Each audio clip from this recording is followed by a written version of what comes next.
నమస్కారం. APPSC group 2 లాంటి పోటీ పరీక్షలకు ప్రిపేర్ అవుతున్నప్పుడు మహాత్మా గాంధీ అనే టాపిక్ చాలా కీలకం. ఈరోజు మనం దీనికి సంబంధించిన కొన్ని ముఖ్యమైన ప్రశ్నలను విశ్లేషిద్దాం. ఇక్కడ మన లక్ష్యం కేవలం జవాబులు తెలుసుకోవడం కాదు, ఆ జవాబు ఎందుకు సరైనదో అర్థం చేసుకోవడం. అప్పుడే అవి మనకు ఎక్కువ కాలం గుర్తుంటాయి. సరే, ఇంకా ఆలస్యం చేయకుండా మనం ఈ సెషన్లోకి వెళ్ళిపోదాం. ప్రతి ప్రశ్న వెనుకున్న కాన్సెప్ట్ను అర్థం చేసుకోవడంపైనే మన దృష్టి అంతా. అప్పుడే మన ప్రిపరేషన్ పక్కాగా ఉంటుంది. సరే, మొదటగా గాంధీజీగారి చిన్నప్పటి విషయాలు, ఆయన కుటుంబ నేపథ్యం, చదువు, వీటన్నింటితో మన చర్చను ప్రారంభిద్దాం. సరే, మొదటి ప్రశ్న చూద్దాం. గాంధీజీగారి నాన్నగారైన కరంచంద్ గాంధీగారు ఎక్కడ దివాన్గా పనిచేశారు? ఆప్షన్స్ చూస్తే పోర్బందర్, రాజ్కోట్, బికినీరున్నాయి. అసలు విషయమేంటంటే ఆయన 3 సంస్థానాల్లోనూ దివాన్గా పనిచేశారన్నమాట. కాబట్టి మన సమాధానం డి, పైవన్నీ. ఇక రెండో ప్రశ్న, గాంధీజీగారు ఏ కాలేజీలో చదువుకున్నారు? ఆయన భావనగర్లోని శ్యామల్దాస్ ఆర్ట్స్ కాలేజీలో చేరారు. కాకపోతే అక్కడ చదువు ఆయనకు అంతగా నచ్చలేదు, అందుకే ఆ తర్వాత లా చదవడానికి లండన్ వెళ్లారు. ఇప్పుడు మూడో ప్రశ్న. ఇక్కడ మనకి 4 స్టేట్మెంట్స్ ఇచ్చారు. వీటిలో ఏవి కరెక్టో చెప్పాలి. ఒక్కొక్కటిగా చూద్దాం. మొదటిది, ప్రాథమిక విద్య రాజ్కోట్లో. అవును, ఇది కరెక్టే. రెండవది, 13వ ఏట కస్తూర్బాతో వివాహం. ఇది కూడా నిజమే. మూడోది, లండన్లోని ఇన్నర్ టెంపుల్లో లా చదివారు. ఇది కూడా కరెక్టే.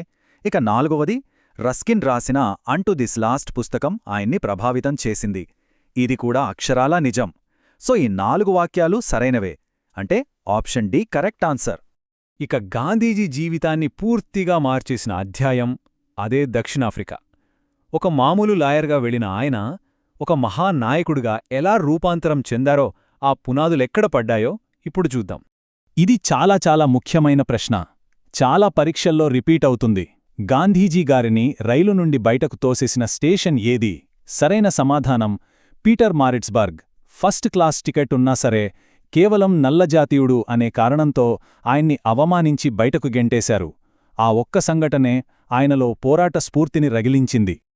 ఈ స్లైడ్ చాలా ఇంట్రెస్టింగ్, ఎందుకంటే ఇది ఒక్కటే మనకు దాదాపు 4 ప్రశ్నలకు సమాధానాలిస్తుంది. జాగ్రత్తగా గమనించండి. గాంధీజీ సౌత్ ఆఫ్రికాకు వెళ్ళింది 1893లో. ఇక ప్రశ్న 5 మరియు 6లకు సమాధానం ఆయన మొట్టమొదటి ఆశ్రమం ఫీనిక్స్ ఫామ్ను 1904లో డర్బన్లో స్థాపించారు. ఇది గుర్తుపెట్టుకోవాలి, మొట్టమొదటి ఆశ్రమం ఇదే.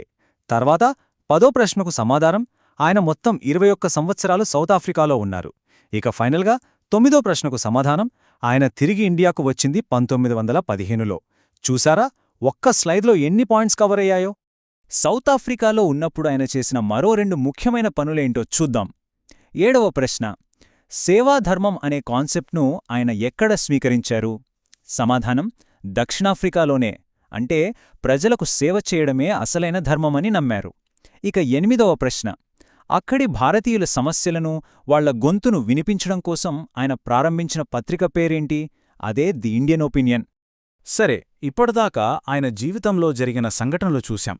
ఇప్పుడు ఆయన ఆలోచనలు, ఆయన ఫిలాసఫీ ఏంటో చూద్దాం. ఆయన ఉద్యమాలకు వెన్నెముకగా నిలిచిన సిద్ధాంతాలు ఇవి అర్థం చేసుకోవడం చాలా ముఖ్యం. ఇక 11వ ప్రశ్న, గాంధీజీ కలలుగన్న రామరాజ్యంలో ముఖ్యమైన జంట సూత్రాలు ఏవి? ఇక్కడ రామరాజ్యమంటే ఏదో ఒక మతానికి సంబంధించిన రాజ్యమని అనుకోకూడదు. ఆయన ఉద్దేశంలో అది ఒక ఆదర్శవంతమైన, నీతివంతమైన సమాజం. అలాంటి సమాజానికి 2 మూల స్తంభాలేంటంటే సత్యం మరియు అహింస. సో ఆప్షన్ బి సరైన సమాధానం. దీనికి కంటిన్యూయేషన్గా 12వ ప్రశ్న, గాంధీజీ దృష్టిలో అహింస అంటే ఏంటి? అది కేవలం గొడవ పడకుండా ఉండటం కాదు. ఆయన ప్రకారం అహింస అనేది సత్యాన్ని చేరుకోవడానికి ఉన్న ఏకైక మార్గం. అంటే సత్యం గమ్యమైతే అహింస ఆ గమ్యాన్ని చేర్చే మార్గం. ఇది కొంచెం అడ్వాన్స్డ్ కాన్సెప్ట్. 13వ ప్రశ్న, గాంధీజీ ఏ సిద్ధాంతాన్ని సమర్థించారు? సమాధానం తాత్విక అరాజకత్వం. దీని గురించి కంగారు పడకండి. సింపుల్గా చెప్పాలంటే అసలు ప్రభుత్వమే లేని ఒక సమాజమన్నమాట. అక్కడ ప్రజలు చట్టాలకు భయపడి కాదు, తమకు తాముగా నైతిక బాధ్యతతో, స్వీయ నియంత్రణతో జీవిస్తారు. అదే ఆయన ఆశయం. ఇక్కడ జాగ్రత్తగా ఉండాలి. 18వ ప్రశ్నలో సత్యాగ్రహం గురించి ఏది నిజం కాదు అని అడిగారు. ఇక్కడే మనం తప్పు చేస్తాం. ఆప్షన్ ఏ చూడండి, సత్యాగ్రహి లక్ష్యం శత్రువును ఓడించడం. ఇది పూర్తిగా తప్పు. గాంధీజీ ప్రకారం సత్యాగ్రహి లక్ష్యం శత్రువును ఓడించడం కాదు, వాళ్ల మనసును మార్చడం, ప్రేమతో, స్వీయ త్యాగంతో వాళ్లలో పరివర్తన తీసుకురావడం. అందుకే సత్యాగ్రహమంటే ఏంటో మన సరిగ్గా అర్థం చేసుకోవాలి. సత్యాగ్రహమంటే బలహీనుల ఆయుధం అస్సలు కాదు, అది చాలా శక్తివంతమైనది. సత్యం, ప్రేమ, అహింసల నుంచి పుట్టిన శక్తి అది. ఎదుటివాళ్లను హింసించి కాదు, మనల్ని మనం కష్టపెట్టుకుని హక్కులను సాధించడం. అదే సత్యాగ్రహం యొక్క అసలైన బలం. గాంధీజీ ఆలోచనల మీద కొందరు పాశ్చాత్య రచయితల ప్రభావం చాలా ఉంది. 19వ ప్రశ్న అదే. ఎవరెవరు? John Ruskin. ఈయన రాసిన అంటు దిస్ లాస్ట్ చదివి ఆయనకు సర్వోదయ అనే ఆలోచన వచ్చింది, అంటే అందరి అభివృద్ధి. తర్వాత హెన్రీ డేవిడ్ థోరో. ఈయన నుంచే శాసనోల్లంఘన అనే ఐడియా తీసుకున్నారు. ఇక లియో టాల్స్టాయ్. ఈయన ద్వారా అహింసా సిద్ధాంతంపై ఆయనకు నమ్మకం మరింత బలపడింది. సో వీళ్లందరూ ఆయన్ని ప్రభావితం చేశారు. కాబట్టి ఆన్సర్ డి, వీరందరూ. గాంధీజీ సత్యాగ్రహం ఒక పద్ధతి ప్రకారం చేసేవారు. 22వ ప్రశ్నలో ఆ పద్ధతిలో చివరి అస్త్రం ఏంటి అని అడిగారు. చూడండి, మొదట చర్చలు జరుపుతారు, తర్వాత ఆందోళనలు, బహిష్కరణలు, సమ్మెలు ఇవన్నీ చేస్తారు. ఇవేవీ పనిచేయనప్పుడు, ఇక వేరే దారి లేనప్పుడు మాత్రమే చివరి అస్త్రంగా ఉపవాస దీక్షను చేపట్టేవారు. సో సత్యాగ్రహంలో చివరి అడుగు ఉపవాసం. 23వ ప్రశ్న. గాంధీజీ ప్రకారం అత్యంత క్రూరమైన హింస ఏది? మనం హింస అనగానే కొట్టడం, తిట్టడం అనుకుంటాం. కాని గాంధీజీ దృష్టిలో ఒక సమాజంలో పేదరికం ఇంకా కొనసాగుతూ ఉండటమే అతిపెద్ద హింస. ఎందుకంటే అది ఒక వ్యక్తి అవకాశాలను, ఆత్మగౌరవాన్ని, చివరకు ప్రాణాలను కూడా హరిస్తుంది. అందుకే ఆయన దాన్ని అత్యంత క్రూరమైన హింస అన్నారు.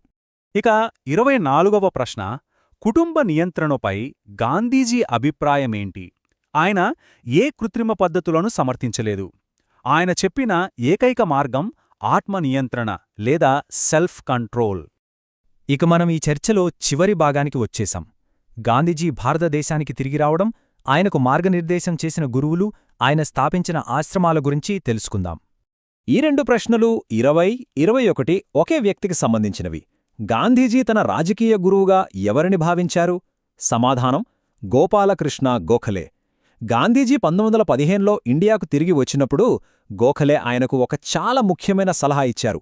1 సంవత్సరం పాటు నీ నోరు మూసి, చెవులు తెరుచుకొని దేశమంతా పర్యటించు, అప్పుడే నీకు అసలైన భారతదేశం ఏంటో అర్థమవుతుంది అని చెప్పారు. గాంధీజీ ఆ సలహాను తూచా తప్పకుండా పాటించారు. ఇక మన చివరి ప్రశ్న 25వది. స్వాతంత్ర పోరాటంలో ఒక ముఖ్యమైన కేంద్రంగా నిలిచిన సబర్మతి ఆశ్రమం ఎక్కడుంది? ఇది గుజరాత్లోని అహ్మదాబాద్ నగరం శివార్లలో ఉంది. సో చూశారుగా, మనం ఈ మొత్తం సెషన్లో నేర్చుకోవాల్సిన ముఖ్య విషయం ఇదే. ప్రతి విషయాన్ని, ప్రతి వాస్తవాన్ని విడివిడిగా బట్టి పట్టకుండా దాని వెనుక ఉన్న కథను, దాని సందర్భాన్ని అర్థం చేసుకుంటే, గాంధీజీ జీవితంలోని సంఘటనలను ఒకదానితో ఒకటి కనెక్ట్ చేసుకుంటే ఏ ప్రశ్నకైనా మనం సులభంగా సమాధానం ఇవ్వగలుగుతాం. ఏమిటి అనేదానికంటే ఎందుకు అనేది ముఖ్యం. సరే, దీంతో మన ఈ విశ్లేషణ పూర్తయింది. వెళ్లే ముందు ఒక చిన్న ఆలోచన.